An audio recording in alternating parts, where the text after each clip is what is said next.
আজকে আমরা শিখব ট্রানজিস্টর বায়াসিং। খুব একটা ইম্পর্টেন্ট টপিক এবং খুবই বোঝার জিনিস রয়েছে এখানটায়, ঠিক আছে? তো ট্রানজিস্টর বায়াসিংটা কি সেটা আমরা দেখব। সো দেখো, বেসিক্যালি আমরা সবাই ট্রানজিস্টর সম্পর্কে জানি, রাইট? দু ধরনের ট্রানজিস্টর হয়, একটা এনপিএন, একটা পিএনপি ট্রানজিস্টর। ট্রানজিস্টর কেমন দেখতে হয়, একটা স্যান্ডউইচের মতো দেখতে হয়, তাও আমরা জানি, রাইট? এগুলো সব আমরা অ্যাকচুয়ালি জানি। ট্রানজিস্টারে active region, saturation region, cut off region কি, এগুলো আমরা সবই মোটামুটি জানি। এবং তার যে কনফিগারেশন হয়, সিই কনফিগারেশন, এসব জিনিস আমরা জানি, রাইট? সো ট্রানজিস্টার বায়াসিংটা কি, দেখো এখানে একটা টার্ম ইউজ করছে, বলছে বায়াসিং, রাইট?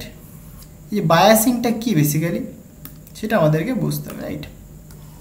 বায়াসিং বায়াসিং মানে সিম্পল কথায় বলতে গেলে এক্সটার্নাল কোনো মানে সোর্স অ্যাপ্লাই করা। বায়াসিং মিন মানে বায়াস মানে বেসিক্যালি কি এক্সটার্নাল সোর্স অ্যাপ্লাই করা, রাইট? বায়াস মানে এক্সটার্নাল কোনো কিছু অ্যাপ্লাই করা, এক্সটার্নাল সোর্স, এটাকে বলে আমরা বায়াস করা। হলো?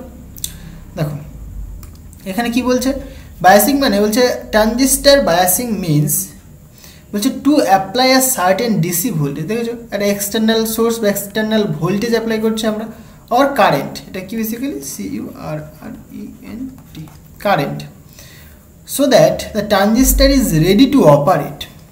মানে একটা ট্রানজিস্টারকে আমরা কি করলাম, একটা এক্সটার্নাল ভোল্টেজ অ্যাপ্লাই করলাম বা এক্সটার্নাল কারেন্ট অ্যাপ্লাই করলাম, যার ফলে কি হলো, ট্রানজিস্টারটা অপারেট করতে রেডি হয়ে গেল। এই ঘটনাটাকেই বলে আমরা বায়াসিং করা। যে বায়াস মানে বললাম একটা এক্সটার্নাল সোর্স দেওয়া, সিস্টেমটাকে বায়াস করে দেওয়া, মানে এক্সটার্নালভাবে তাকে ডাইভার্জ করে দেওয়া, মানে সেটাই ব্যাপারটা, তাই না? মানে একটা এক্সটার্নাল সোর্স আমি অ্যাপ্লাই করছি, এক্সটার্নাল ভোল্টেজ বা কারেন্ট আমি যদি অ্যাপ্লাই করি ট্রানজিস্টারকে, তাহলে ট্রানজিস্টারটা কি এটা অপারেট করতে শুরু করবে, রাইট? সেটাকেই বলে আমরা ট্রানজিস্টার বায়াসিং। জেনারেলি দেখো ট্রানজিস্টার আর মোস্টলি ইউজড অ্যাজ অ্যাম্পলিফায়ার, এটা আমরা সবাই জানি। ট্রানজিস্টারকে কিন্তু আমরা অ্যাম্পলিফায়ার হিসেবে ইউজ করি। অ্যাম্পলিফায়ার মানে তোমরা সবাই বুঝতেই পারছো, সাপোজ ইনপুটে একটা তুমি ভোল্টেজ অ্যাপ্লাই করেছো, রাইট? সাপোজ ইনপুটে একটা তুমি এরকম একটা ভোল্টেজ অ্যাপ্লাই করেছো, তাহলে এটা এবার আউটপুটে তুমি যে ভোল্টেজটা পাচ্ছ সেটা কি, সেটা অ্যাম্পলিফাই হয়ে গেল।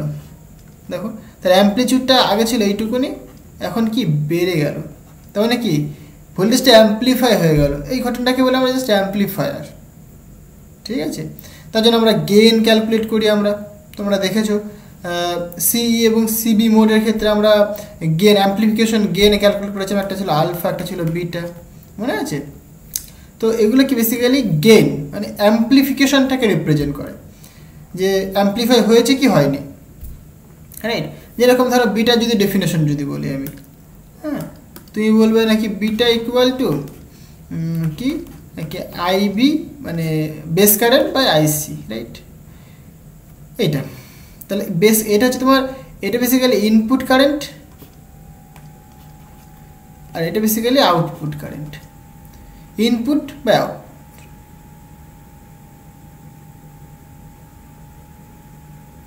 ওকে,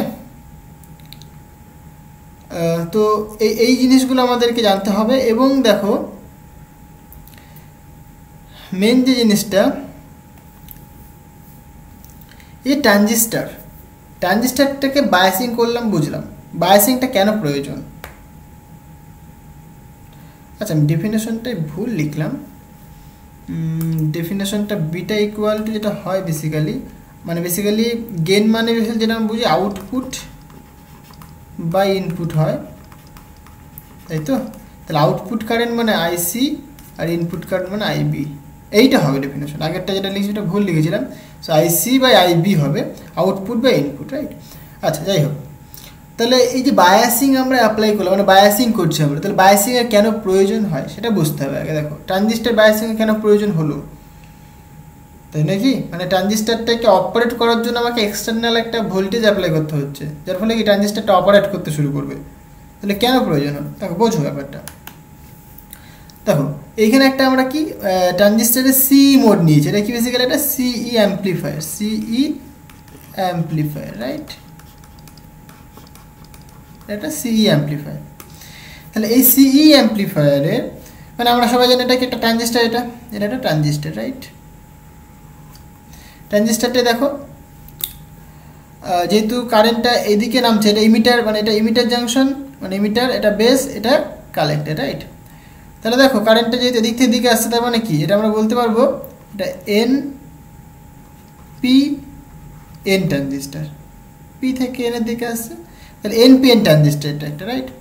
তাহলে এনপিএন ট্রানজিস্টার দিয়ে আমরা একটা অ্যাম্পলিফায়ার তৈরি করেছি। এখানে দেখো সিই অ্যাম্পলিফায়ার কেন বলছি আমি, কারণ ইমিটার টার্মিনালটা সি মানে বেসিক্যালি কমন ইমিটার, এটাকে বলে আমরা কি common emitter, right? Common emitter. তাহলে দেখো যেহেতু ইমিটার টার্মিনালটাকে মানে কমন বলছে, তার মানে কি ইমিটার টার্মিনালটাকে কমন রাখতে হবে। কমন কীভাবে করবো আমরা, বেসিক্যালি কমন মানে গ্রাউন্ড করে দেওয়া, মানে ইনপুটেও কমন থাকবে আউটপুটেও কমন থাকবে। দেখো এটা হচ্ছে তোমার ইনপুট পার্ট, এটা ইনপুট সেকশন, এটা ইনপুট সেকশন, আর এটা তোমার আউটপুট সেকশন, হলো? তাহলে ইনপুটে এবং আউটপুটে দুজনের ক্ষেত্রে দেখো এই যে ইমিটার টার্মিনালটা এটা কিন্তু কমন, মানে এটাকে আমরা কি করে দিলাম, গ্রাউন্ড করে দিয়েছি, রাইট? হলো? আচ্ছা, এবার কি করেছি এখানে দেখো এই যে বেস টার্মিনাল, এখানে একটা রেজিস্ট্যান্স আমরা অ্যাপ্লাই করেছি, সেটা কি আরবি, ওকে? এইখানে একটা ভোল্টেজ অ্যাপ্লাই করেছি, এটা প্লাস এটা মাইনাস, সো ভিবি ভোল্টেজ। আচ্ছা, এটা কালেক্টর জাংশন মানে কালেক্টর পয়েন্ট, এটা কালেক্টর টার্মিনালের পয়েন্ট। আর এইটা দেখো আমরা একটা এক্সটার্নাল রেজিস্ট্যান্স আমরা যুক্ত করেছি আউটপুটে, সেটা কি লোড, এটাকে বলছি আমরা লোড রেজিস্ট্যান্স। কি এইখানে একটা আউটপুট যে ভোল্টেজ সেটা কি ভিসিসি, ওকে? দেখো জাস্ট এই জিনিসগুলো এখানে বলা রয়েছে। তাহলে আমি যদি আউটপুট লুপটা দেখি, যেহেতু এখানে ভিসিসি অ্যাপ্লাই করা হয়েছে, তার মানে কি কারেন্ট, দেখো সবসময় একটা ট্রানজিস্টারকে আমরা অ্যাক্টিভ মোডে কাজ করাই, রাইট? মানে ট্রানজিস্টারকে আমরা অ্যাক্টিভ মোড অ্যাপ্লাই করি। অ্যাক্টিভ মোড মানে যেটা আমরা জানি, আমরা শিখেছিলাম যে ইনপুট টার্মিনালটা মানে ইনপুটটা বেসিক্যালি সেটা কি ফরওয়ার্ড বায়াস থাকবে এবং আউটপুটটা রিভার্স বায়াস থাকবে। এইখানে কিন্তু সেটাই অ্যাপ্লাই করা হয়েছে। দেখো এই যে ভোল্টেজটা আমরা অ্যাপ্লাই করেছি, আন্দাখন্দা অ্যাপ্লাই করে দিইনি আমরা, এখানে ফরওয়ার্ড বায়াস দিয়েছি, এখানে রিভার্স বায়াস দিয়েছি। কী করে বুঝলাম ফরওয়ার্ড বায়াস, কী করে বুঝলাম রিভার্স বায়াস? দেখো ভালো করে বোঝো জিনিসটা। তুমি মনে করো কালেক্টরটাকে প্রথমে বাদ দাও, তাহলে এটা পি আর এন, বেসটা পি মানে positive, actually P type semiconductor, সেটাকে আমি পজিটিভ বললাম।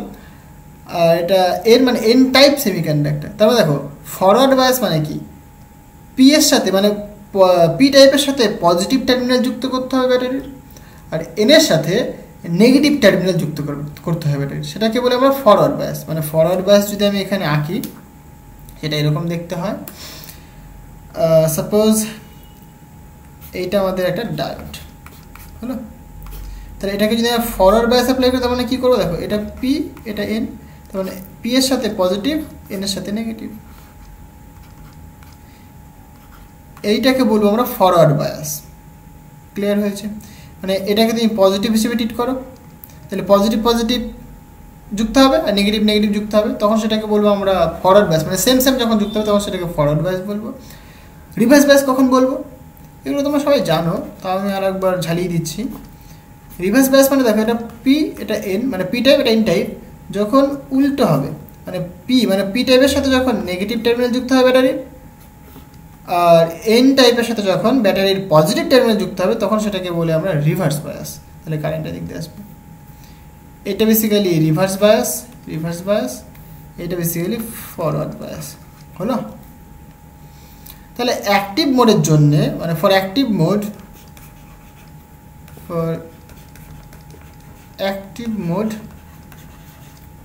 মোডের কন্ডিশন কি বললাম, যে ইনপুট পার্টটা বা ইনপুট সেকশনটা ফরওয়ার্ড বায়াসে থাকবে আর আউটপুট সেকশনটা রিভার্স বায়াসে থাকবে, হলো? সেটাকে বলে আমরা অ্যাক্টিভ মোড। যেরকম তোমরা কাট অফ মোড পড়েছো, কাট অফ মোডের ক্ষেত্রে দুটোই হচ্ছে তোমার রিভার্স বায়াসে থাকে, স্যাচুরেশন মোড দুটোই কী হচ্ছে তোমার ফরওয়ার্ড বায়াসে থাকে। তাহলে এগুলো তোমাকে জানতে হবে, রাইট? তাহলে দেখো এইখানটায় আমি ফরওয়ার্ড বায়াস বুঝতে পারলাম, কারণ এটা পি, দেখো এইটুকুনি একটা ডায়োড হিসেবে ট্রিট করতে পারো তুমি, এইটুকুনিকে তুমি একটা ডায়োড হিসেবে এইটুকুনিকে একটা ডায়োড হিসেবে ট্রিট করতে পারো। যেটা এটা পজিটিভ, এটা হচ্ছে তোমার পি টাইপ, এটা এন টাইপ, রাইট? তাহলে তুমি এখানে বলতেই পারো দেখো পিপি যুক্ত হয়েছে, তাহলে পজিটিভ পজিটিভ নেগেটিভ নেগেটিভ যুক্ত, তাহলে এটা ফরওয়ার্ড ব্যাস অ্যাপ্লাই করা হয়েছে, রাইট? আর এখানে দেখো এটা নেগেটিভ, কিন্তু তাহলে নেগেটিভের সঙ্গে আচ্ছা এইটা কেমন হয়ে গেছে দেখো এইখানটায়, মানে আউটপুট সেকশনটায় দেখো এইটা তোমার এন, তাহলে এনের সাথে দেখো পজিটিভ কানেক্ট করেছো তুমি, দেখতে পাচ্ছ এই যে এন তো নেগেটিভ, বা তুমি এন টাইপকে আমি নেগেটিভ হিসেবে ট্রিট করছি মানে বোঝার জন্য, হ্যাঁ? তাহলে নেগেটিভ আর পজিটিভ যুক্ত হয়েছে, তার মানে কি এটা কি বলো তুমি, এটা রিভার্স ব্যাস রয়েছে। দেখো আমি বললাম এখনই নেগেটিভ আর পজিটিভ যুক্ত হলে কি হয়, সেটা রিভার্স ব্যাস হয়, মানে উল্টো হলে রিভার্স ব্যাস, সেম হলে পরে ফরওয়ার্ড ব্যাস। সিম্পল কথা ভাই, বুঝতে হবে। তাহলে বেসিক জিনিসগুলো ক্লিয়ার রাখতে হবে, তারপরে কিন্তু করতে পারবে, হ্যাঁ? তাহলে বুঝতে পারলাম, তাহলে ইনপুটটা ফরওয়ার্ড ব্যাসে থাকবে, আউটপুটে রিভার্স ব্যাসে থাকবে, তবে সেটা অ্যাক্টিভ মোডে কাজ করবে। আচ্ছা, এবার বেসিক জিনিস আসা যাক, মেন জিনিস আসা যাক। তাহলে এই আউটপুট লুপটাকে তুমি কনসিডার করো। তুমি কী করলে, আউটপুট লুপটাকে তুমি কনসিডার করলে, এই আউটপুট লুপটাকে হলো। তাহলে আউটপুট লুপে তুমি কেভিএল লাগাবে তুমি, তাহলে according to KVL, so KVL তুমি অ্যাপ্লাই করো। তাহলে দেখো, তাহলে এখানে একটা ব্যাটারি রয়েছে, রাইট? এই যে একটা ব্যাটারি রয়েছে, যে কোনো একটা রুল ফলো করো। মনে করো আমি এই পজিটিভটাকে ধরবো আমি, তাহলে পজিটিভ ভিসিসি, তাহলে এর ক্ষেত্রে কারেন্ট তো এদিকে যাচ্ছে, মানে কারেন্টটা কোন দিকে যাচ্ছে, এই দিক বরাবর, তার মানে নিশ্চয়ই এটা পজিটিভ। এই যে রেজিস্ট্যান্সের অ্যাক্রসে যে ভোল্টেজ ড্রপটা পড়ছে, এটা নিচেরটা পজিটিভ, উপরটা নেগেটিভ, কারণ কারেন্টের দিকে যাচ্ছে, কারণ সবসময় পজিটিভ থেকে নেগেটিভ দিকে ফ্লো করে। তাহলে তুমি বলবে এর অ্যাক্রসে যে ভোল্টেজ ড্রপ পড়ছে সেটা কতখানি হবে। দেখো আমি কিন্তু ওপরেরটা নিয়েছি আমি, তাহলে এর ক্ষেত্রে কোনটা নেবো, এর ক্ষেত্রে ওপরে যেহেতু পজিটিভ ছিল, তাহলে এর ক্ষেত্রে ওপরে কী আছে, নেগেটিভ রয়েছে, তাহলে এখানে নেগেটিভ হলো। এর মধ্যে দিয়ে কারেন্ট যাবে কি, আইসি কারেন্ট যাবে, এই যে কালেক্টর কারেন্ট। তাহলে ওহমের সূত্র অনুসারে V equal to I into R, তাহলে আই কত এখানে আইসি, আর কত এখানে আর এল, তাহলে এইটুকুনি পেয়ে গেলাম মাইনাস অফ এটা। এবার দেখো কারেন্টটা কিন্তু এদিক দিয়ে ইমিটার দিয়ে পাস করা যাবে, তাই তো? তাহলে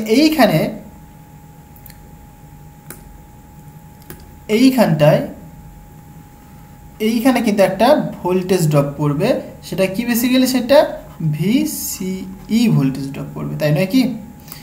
কারণ এই যে কালেক্টর ইমিটার জাংশন একটা ভোল্টেজ ড্রপ পড়বে, সেটা কত, ভিসিই।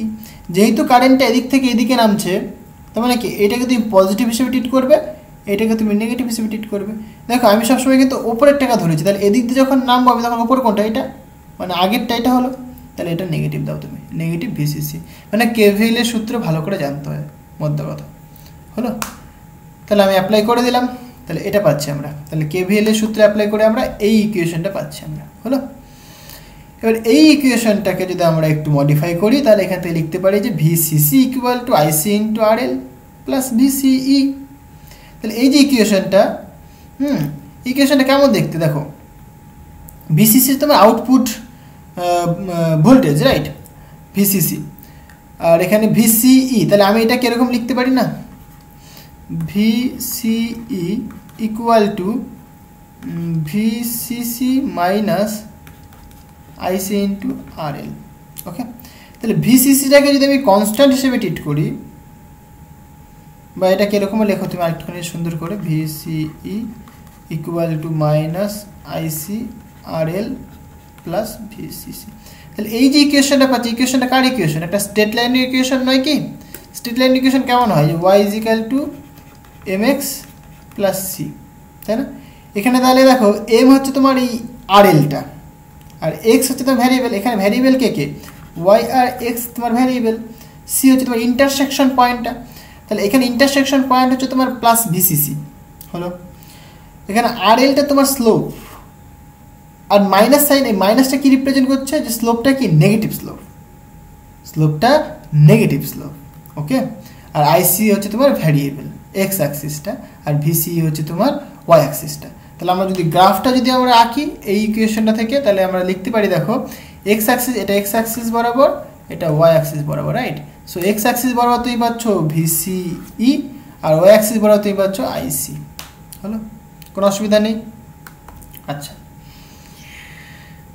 এবার এখনই বললাম যে স্লোপটা কি, নেগেটিভ স্লোপ, তাই দেখো আমরা এই দিক থেকে টেনেছি, ওকে। মানে পজিটিভ স্লোপ হলে আমরা এরকম টানতাম, নেগেটিভ স্ল্যাব তাই এরকম হয়েছে। আরএলটা তোমার লোড রেজিস্ট্যান্স, আর এখানে ভিসিসি তোমার দেখো এখান থেকে দেখো যেহেতু ভোল্টেজ ভিসিসি তাই তার মানে কি এখান থেকে এই পয়েন্টটা তোমার ভিসিসি পয়েন্ট।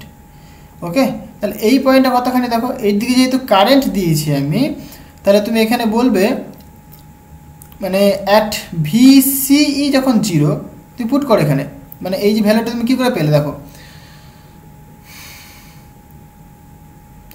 যখন ভিসি যখন 0 তাহলে 0 ইকুয়াল তুমি কি বলবে minus I C into R L plus V C C. এখান থেকে তুমি বলবে I C into R L equal to V C C. সেখান থেকে তুমি ক্যালকুলেট করতে পারো যে I C equal to V C C divided by R L. তাহলে পেলে তুমি ভিসিসি বাই আরএল। এই পয়েন্টে যখন ভিসি যখন 0 মানে অরিজিনে, তখন তুমি যে কারেন্টের ভ্যালুটা পাচ্ছ কালেক্টর কারেন্ট সেটা কতখানি ভিসিসি বাই আরএল। ওকে, এখানে পাচ্ছ। আর যখন কারেন্টের মান যখন 0 দেখো এই পয়েন্টে কি কারেন্টের মান 0, তাহলে কারেন্টের মান যদি 0 করো তুমি এখানে, তাহলে কি ভিসিই মানে কত ভিসিসি, তাহলে এই পয়েন্টটা তোমার ভিসিসি। তাহলে এইখানে একটা পয়েন্ট পাচ্ছ, এখানে একটা পয়েন্ট পাচ্ছ। এবার তুমি কি করলে এখান থেকে একটা স্ট্রেট লাইন টেনে দিলে, হলো। দেখো আমাদের ইকুয়েশন তো স্ট্রেট লাইনের ইকুয়েশন ছিল, তার ইকুয়েশন তুমি পেয়ে গেলে এইভাবে। তুমি জিনিসটা বোঝাতে পারলাম কি করে আমি ইকুয়েশনটা পেলাম, এই পয়েন্টটা কী করে আসলো, এই পয়েন্টটা কী করে আসলো বুঝতে পেরেছ। মানে বেসিক্যালি দেখো এই যে পজিশনে 0, এত লিখেছি, মানে বেসিক্যালি আমরা লিখি না এক্স কমা ওয়াই লিখি, তো আমরা এক্স কমা ওয়াই লিখি আমরা, তাই না, কোনো একটা পয়েন্টের পজিশন এক্স কমা ওয়াই, যেহেতু 2 ডাইমেনশন। এখানে এক্স কত, এই পয়েন্টে এক্স কত 0, তাহলে তুমি 0 কমা কি লিখবে, আর ওয়াই কত, ওয়াই তুমি পাচ্ছ ভিসিসি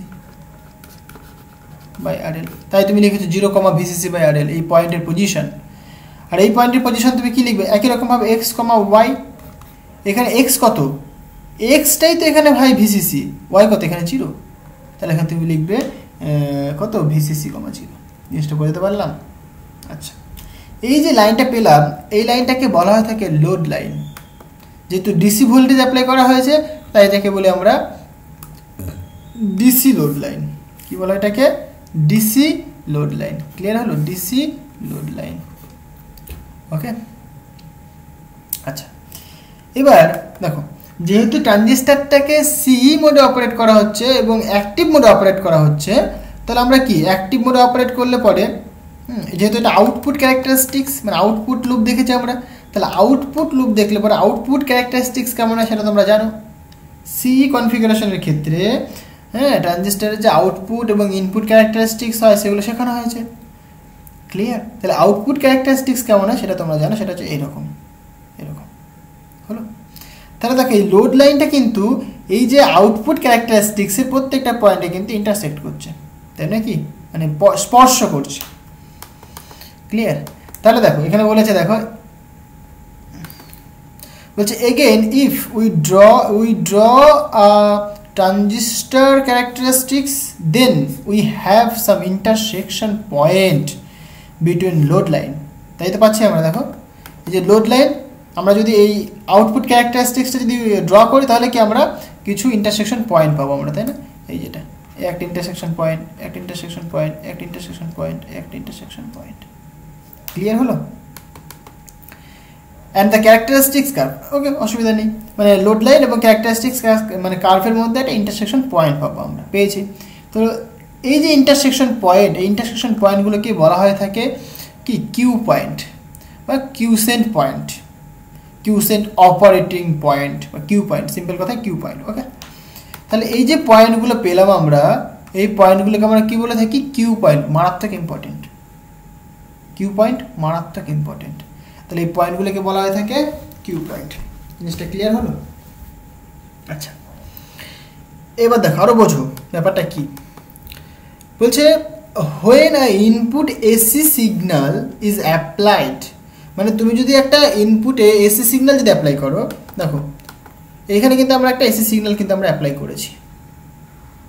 দেখো এই যে দাগগুলো এগুলো কোথা থেকে পেয়েছি আমরা, এই ইন্টারসেকশন পয়েন্টটাকে আমরা যদি আমরা করি এক্সট্রাপোলেট করি, মানে এখান থেকে যদি আমি বাড়াই, যদি আমি এখান থেকে যদি আমরা একটা দাগ টানি তাহলে পেয়ে যাবো এগুলো আমরা।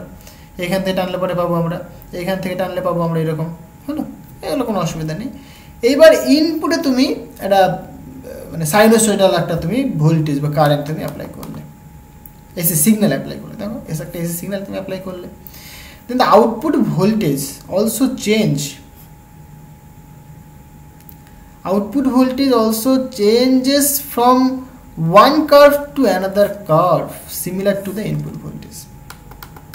মানে দেখো তুমি যদি এখানে ইনপুট ভোল্টেজ তুমি অ্যাপ্লাই করো তাহলে তোমার এই ইনপুট ভোল্টেজটা আউটপুটে আসবে, তো ইনপুট ভোল্টেজটা কিন্তু আউটপুটে কিন্তু চেঞ্জ হয়ে যাবে। ক্লিয়ার? মানে যে ইনপুট ভোল্টেজ তুমি অ্যাপ্লাই করবে সেটা কিন্তু সেম সিমিলার কিন্তু আউটপুট ভোল্টেজে পাবে না, আউটপুট ভোল্টেজটা কিন্তু চেঞ্জ হয়ে যাবে। ওকে, বলছে and due to this collector current changes as the change in collector current is larger than base current, so amplification occurs, so choosing the operating point is essential। মানে দেখো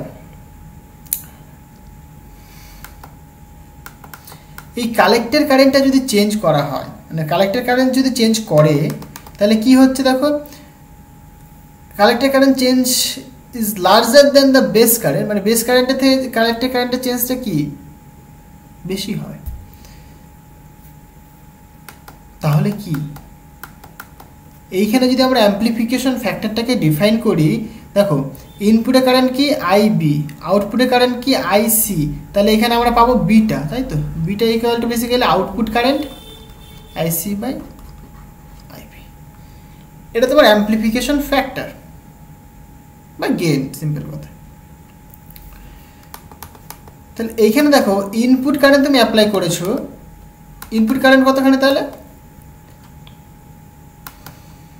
ইনপুট কারেন্ট যদি apply করো বা input একটা signal তুমি apply করো তাহলে তুমি আউটপুট একটা সিগন্যাল পাবে তুমি, তাই তো। তাহলে আউটপুটের সিগন্যালটা কিন্তু অবশ্যই ভ্যারি করবে মানে ইনপুটের থেকে। ক্লিয়ার? তাহলে পরে মানে তবেই তো আমরা একটা গেইন পাবো, মানে আউটপুটের ভোল্টেজটা যখন মানে ইনপুটের থেকে বেসিক্যালি দেখো তুমি একটা গেইন কখন পাবে, যখন আউটপুট ভোল্টেজ বা আউটপুট কারেন্ট যখন ইনপুটের থেকে যখন বেশি হবে তখন তুমি একটা গেইন পাবে, তাই না। তো এখানে বলছে কালেক্টর কারেন্ট চেঞ্জ করলে পরে বা চেঞ্জ করে as the change in the collector current is larger এটা দেন বেস কারেন্ট, বেস কারেন্টের থেকে কালেক্টর কারেন্টের চেঞ্জটা বেশি হয়, তার জন্য কিন্তু অ্যাম্প্লিফিকেশনটা ঘটে, তাই নয় কি। মানে আউটপুট কারেন্টটা যদি বেশি হয় তবেই তো আমরা অ্যাম্প্লিফিকেশনটা পাবো। দেখো এখানে কি লিখেছে আইসি, তাহলে তুমি এখানে বলবে তুমি যে I C equal to beta into I B, তাই নয় কি। এই বিটার মানটা গ্রেটার দেন 1 কখন হবে, যখন আইসি ইজ গ্রেটার দেন আইবি, তখন তুমি গ্রেটার দেন 1 বলতে হবে। তখন কি আইসিটা কিন্তু আইবির থেকে বেশি হতে হবে, তবেই তুমি অ্যাম্প্লিফিকেশন করতে পারো, অ্যাম্প্লিফায়ার বলতে পারো তুমি। তাই জন্য বলছি অপারেটিং পয়েন্টটা খুব এসেনশিয়াল। কেন দেখো, যদি অপারেটিং পয়েন্ট মানে এখান থেকে দেখাই, সাপোজ যদি অপারেটিং পয়েন্টটা এই অ্যাক্টিভ রিজিয়নে না পড়ে, মানে এই যে ইনপুট সিগন্যালটা আমি অ্যাপ্লাই করলাম, একটা সিগন্যাল দিলাম আমি ইনপুটে, এসি সিগন্যাল অ্যাপ্লাই করলাম, আউটপুটে সিগন্যালটা কিন্তু টোটাল যদি না পায়, দেখো আমি এখানে দিয়েছি বলে কিন্তু সবার মধ্যে থেকে এখানে পাচ্ছে, কিন্তু ইনপুটে আমি এমন সিগন্যাল ধরো আমি এখান থেকে অ্যাপ্লাই করি, যদি আমি কথা বোঝানোর চেষ্টা করছি, আমি এইখানে আমি অ্যাপ্লাই করলাম, এইখানে যদি আমি ইনপুট সিগন্যাল অ্যাপ্লাই করতাম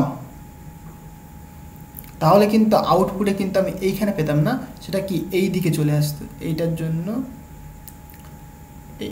এই দিকে চলে আসতো, তাহলে কিছুটা কিন্তু বাইরে চলে যেত, মানে ফুল ওয়েভটা আমরা পেতাম না, বুঝতে পারলে। তাহলে যদি ফুল ওয়েভ যদি না পাই তাহলে আমি অ্যাম্প্লিফায়ার হিসেবে কী করে ইউজ করব, কী করে আমরা ট্রানজিস্টারটাকে অপারেট করব। দেখো বলছে এখানে if we choose the operating point at the end of the load line, এই যে লোড লাইনের এন্ডে যদি আমি অ্যাপ্লাই করি, মানে আমি সাপোজ এই দিকে অ্যাপ্লাই করি, যদি আমি বললাম এখানে আমি, তাহলে কিন্তু আমরা কি পাবো, দেখো বলছে then the one part of the input will be suppressed, so to get the output for full cycle of input the operating point is chosen at the middle of the load line মানে basically এটা বলতে চাইছে যে আমরা যদি ইনপুটের মানে input যে সিগন্যালটা অ্যাপ্লাই করছি সেটা যদি আমরা লোড লাইনের এন্ডে অ্যাপ্লাই করি তাহলে কিন্তু এই ইনপুটের কিছু অংশ বাদ চলে যাবে আউটপুটে পাবো না সাপ্রেসড হয়ে যাবে ওকে তার জন্য বলছে সবচাইতে বেস্ট হচ্ছে গিয়ে তোমার লোড লাইনের মিডল অ্যাপ্লাই করো তাহলেই তুমি কিন্তু ফুল সাইকেলটা পাবে এটা ফিক্স হবে এটা ডি হবে না ফিক্স বলছে to fix the operating point of fixed collector current and the fixed collector to emitter voltage is to be applied মানে একটা ফিক্সড অপারেটিং পয়েন্ট এই যে আমরা অপারেটিং পয়েন্ট পেলাম ধরলাম যে অপারেটিং পয়েন্টটা খুবই ভালো অপারেটিং পয়েন্ট মানে এখানে অপারেটিং পয়েন্ট হলে পরে আমরা আউটপুটের ফুল সাইকেলটা পাবো তাহলে এই অপারেটিং পয়েন্টটাকে ফিক্স রাখতে গেলে তোমাকে কি করতে হবে সিম্পল জিনিস ভাই এই যে ভিসি এটাকে তোমাকে ফিক্সড করে ফেলতে হবে আর আইসি এটা তো কারেন্ট এটা এই আইসিকে তোমার ফিক্সড করে ফেলতে হবে তাহলে ভিসিই এবং আইসি যদি ফিক্সড হয়ে যায় তবেই কিন্তু আমরা অপারেটিং পয়েন্টটাকে ফিক্সড হিসেবে পাবো আমরা ক্লিয়ার তাহলে খুব ইম্পর্টেন্ট সেটা তো দেখো so biasing of the transistor means তাহলে বায়াসিং মানে বুঝলামই তার মানে এখানে কি বুঝতে পারছি আমরা the establishment of the Q point by connecting the transistor to the external voltage sources via appropriate circuit খুব ইম্পর্টেন্ট কথাটা ক্লিয়ার মানে ট্রানজিস্টরের বায়াসিং বলতে অ্যাকচুয়ালি এটা বোঝানো যাচ্ছে এখান থেকে যে কিউ পয়েন্টটাকে এস্টাবলিশ করা by connecting the transistor to the external voltage source via appropriate circuit একটা প্রপার সার্কিটের দ্বারা external source voltage source apply করে কানেক্ট করে কিউ পয়েন্টটাকে ফিক্সড রাখা বা এস্টাবলিশ করা কিউ পয়েন্টটাকে এটাই কিন্তু বায়াসিংয়ের মূল কাজ মানে বায়াসিংয়ের মূল কাজ হচ্ছে তোমার তাহলে ওই কিউ পয়েন্ট যেটা কিউ পয়েন্টটাকে ফিক্সড বা এস্টাবলিশ করা ওকে কিউ পয়েন্ট যদি ঘুরে মানে নড়বড় হয়ে যায় তাহলে কিন্তু বায়াসিংটা ভালো হবে না মানে তুমি যা চাইছো সেরকম পাবে না ক্লিয়ার সবই খেলা কিউ পয়েন্টে তাহলে কিউ পয়েন্টটাকে তোমাকে ফিক্সড করতে হবে ফিক্সড করার জন্য তুমি দেখলে কি অ্যাপ্রোপ্রিয়েট একটা সার্কিট দরকার এবং অবশ্যই কালেক্টর কারেন্টটাকে ফিক্সড করতে হবে দেখো এই যে বায়াসিংটা কতখানি স্টেবল হবে মানে বায়াসিংয়ের স্টেবিলিটি কেমন হবে so stability of biasing stability right so দেখো biasing stability means the stability of the Q point simple কথা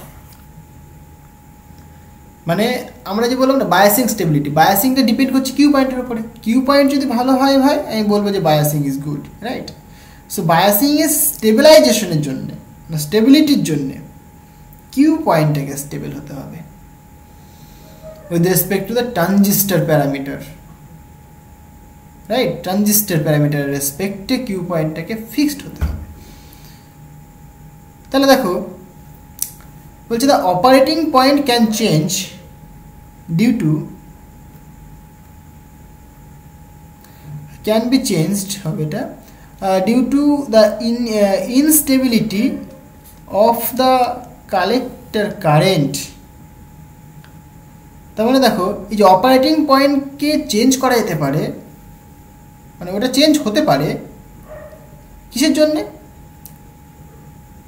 এই যে কালেক্টর কারেন্টের ইনস্টেবিলিটির জন্য জিনিসটাকে বোঝাতে পারছি মানে কালেক্টর কারেন্টের উপরে কিন্তু নির্ভর করে যাচ্ছে কিউ পয়েন্টটা ক্লিয়ার মানে কালেক্টর কারেন্ট যদি তোমার স্টেবল না হয় তাহলে তুমি কিন্তু কিউ পয়েন্টটাকে স্টেবল করতে পারবে না তাহলে দেখো কোথায় ঘুরে আসছে জিনিসটা মানে বায়াসিং স্টেবিলিটি যেটা বোঝাতে চাইছে এটা কি কিউ পয়েন্টের স্টেবিলিটি কিউ পয়েন্টটাকে স্টেবল করতে গেলে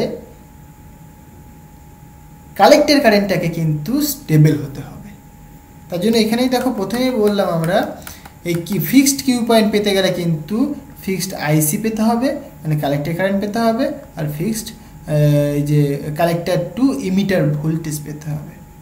হলো? আচ্ছা, বলছে there are three source for instability of I C. হ্যাঁ, আচ্ছা এটা লিখে দিই একটু, ক্যান বি চেঞ্জড।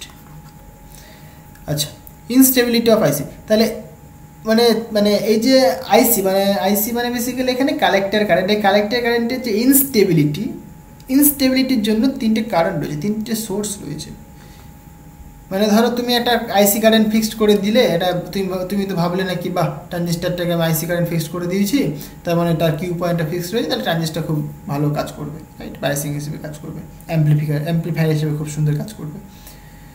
কিন্তু ইন্টারেস্টিং ব্যাপার হচ্ছে গিয়ে এই যে আইসি কালেক্টর কারেন্টের তিনটে এমন সোর্স রয়েছে যার জন্য সেটা কি ইনস্টেবল হয়ে যায়। কি কি দেখো, বোঝো। ফার্স্ট কি বলছে the reverse saturation current, I C O. Basically একটা রিলেশন রয়েছে, আমরা জানি I C equal to I think লেখা রয়েছে beta into I B plus 1 plus beta into I C O. Okay, এর মানে রিলেশন রয়েছে। এখানে দেখো কি বললাম, তো রিভার্স স্যাচুরেশন কারেন্ট কোনটা? এই যে আইসিও, এটা হচ্ছে তোমার রিভার্স স্যাচুরেশন কারেন্ট। বলছে হুইচ ইজ, এখানে হুইচ ইজ বলছে double for every or at every 10 degree rise of the temperature। খুব ইন্টারেস্টিং ব্যাপার। তাহলে রিভার্স স্যাচুরেশন কারেন্টটা নাকি 10 ডিগ্রি টেম্পারেচার ইনক্রিজের দরুন এটা কিন্তু ডবল হতে শুরু করে। মনে করো ইনিশিয়ালি যখন 0 ডিগ্রি ছিল, 0 ডিগ্রি সেন্টিগ্রেড, তখন আইসির ভ্যালু কত, আইসিওর ভ্যালু কত, আইসিও। এবার এটাকে ইনক্রিজ করে আমি 10 ডিগ্রি করলাম, তার ফলে এটা কত হয়ে যাবে, 2 টাইমস অফ আইসিও। তাহলে দেখো স্যাচুরেশন কারেন্ট কিন্তু বাড়তে শুরু করলো, টেম্পারেচার 10 ডিগ্রি ইনক্রিজ করার দরুন রিভার্স স্যাচুরেশন কারেন্টটা কিন্তু বাড়তে শুরু করলো, রাইট? এবার দেখো এখানে রিলেশন দেখো, যদি রিভার্স স্যাচুরেশন কারেন্ট যদি বাড়ে, এটা একটা বাড়ছে, সিম্পল, তুমি বলবে আইসিও বাড়বে। মানে আইসিও যদি ইনক্রিজ করে তাহলে তুমি চোখ বুঝে বলে দেবে যে আইসি কিন্তু অবশ্যই ইনক্রিজ করবে। ক্লিয়ার হলো? তার মানে রিভার্স স্যাচুরেশন কারেন্ট কিন্তু বাড়লে পরে কালেক্টর কারেন্টটা কিন্তু বাড়বে। তাহলে এটা একটা মানে মেন কারণ হয়ে দাঁড়ালো for the instability of the collector current. Okay, আচ্ছা নেক্সট দেখো, বলছে দ্য বেস ইমিটার ভোল্টেজ মানে VBE, বলছে that falls at the rate of 2.5 millivolt per degree.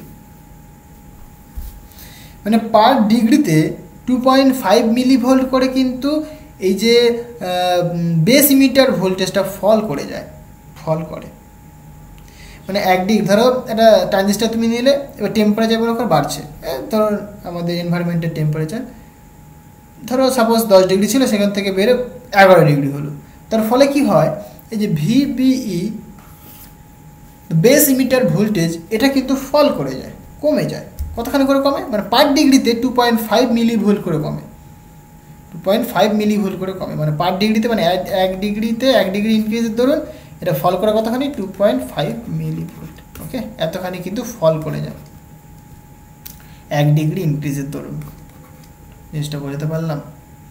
তাহলে দেখো যদি বেস ইমিটার ভোল্টেজটা যদি ফল করে তাহলে তুমি কি বলবে, কালেক্টর কারেন্টটা কিন্তু ইফেক্ট পড়বে, কারণ দেখো এখানে রিলেশন রয়েছে,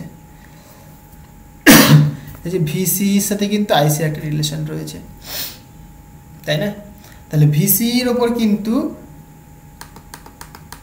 ভিসি বা VBE তার উপরে কিন্তু ইয়েটা কি বলে, এটাকে কালেক্টর কারেন্ট কিন্তু নির্ভরশীল। আরেকটা ইম্পর্টেন্ট পয়েন্ট দেখো লাস্ট, বলছে beta which rise with temperature. Beta মানে অ্যাম্প্লিফিকেশন ফ্যাক্টর। দেখো টেম্পারেচার বাড়লে বিটা বাড়বে, সিম্পল কথা, কারণ টেম্পারেচার বাড়ানোর দরুন কি হচ্ছে, দেখো রিভার্স স্যাচুরেশন কারেন্ট বাড়ছে, রিভার্স স্যাচুরেশন কারেন্ট বাড়ার দরুন কালেক্টর কারেন্ট বাড়ছে, কালেক্টর কারেন্ট যদি বাড়ে সিম্পল ব্যাপার, বিটাতে বাড়বেই, কারণ beta is equal to IC by IB. এটা যদি বাড়ে তুমি চোখ বুঝে বলবে বিটাও বাড়বে।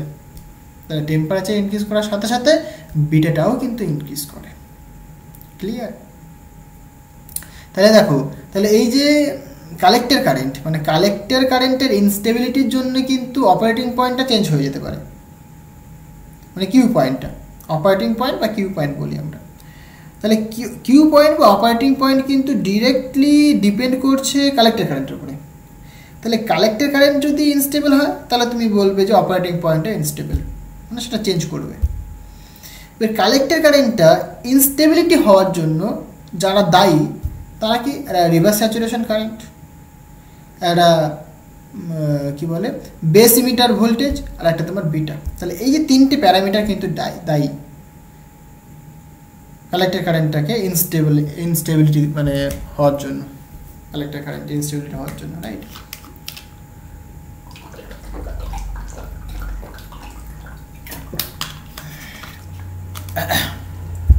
এবার দেখো, তাহলে পরে আমাদের এই যে ফ্যাক্টরগুলো রয়েছে, মানে যেটা বললাম যে প্যারামিটারসগুলো বেসিক্যালি আইসি ও, মানে আইসিও বেসিক্যালি আইসিও ভিবি আর যে বিটা, তাহলে এদের দ্বারাই কিন্তু আমাদের আইসি কারেন্টটাকে মানে কালেক্টর কারেন্টটাকে স্টেবল করতে হবে ওদের চেঞ্জগুলোকে দেখে।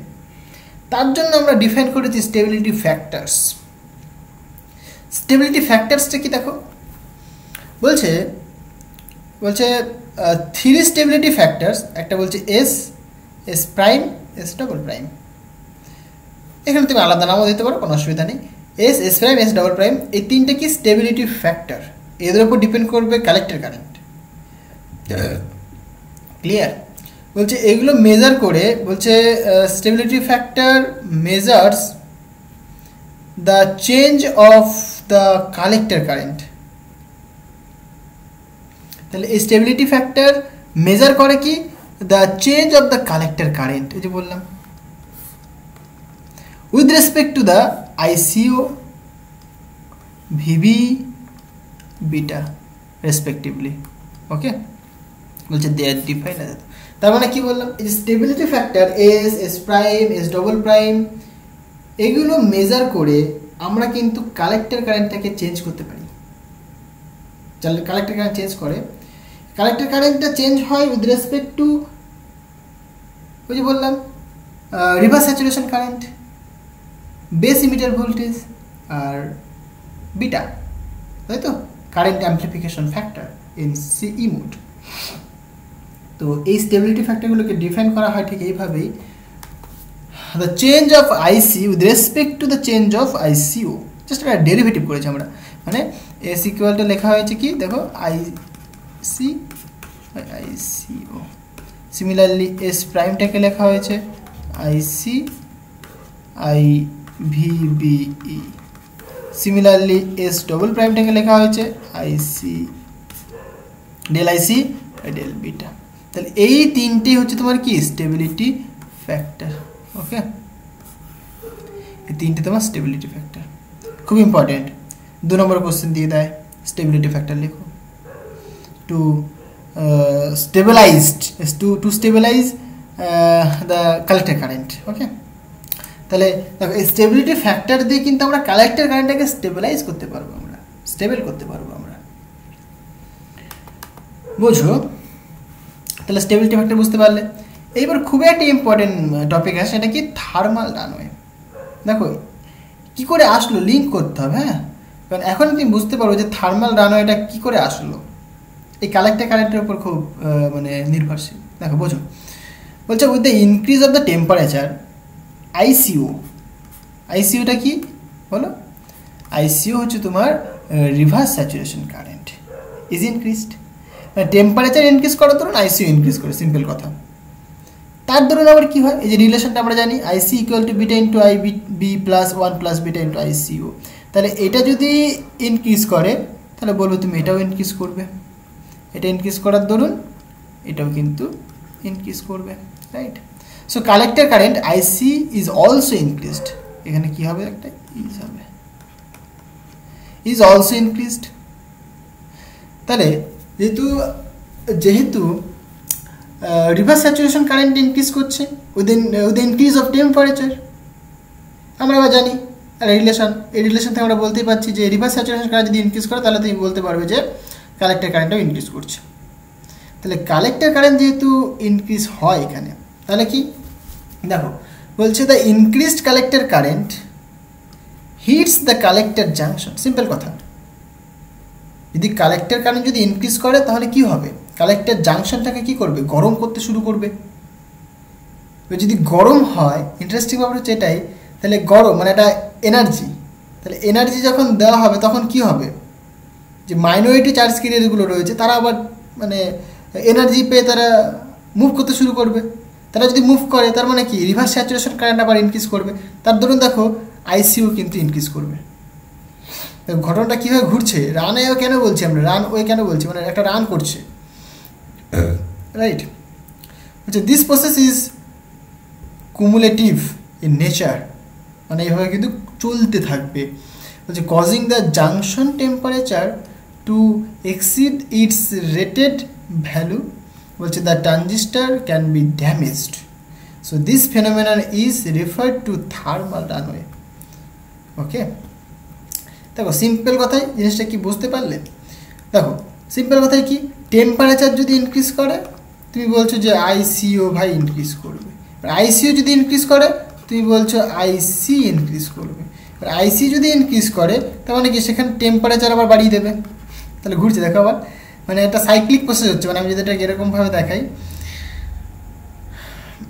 ওয়েট, মানে এরকম টেম্পারেচার আইসিও আইসি, রাইট।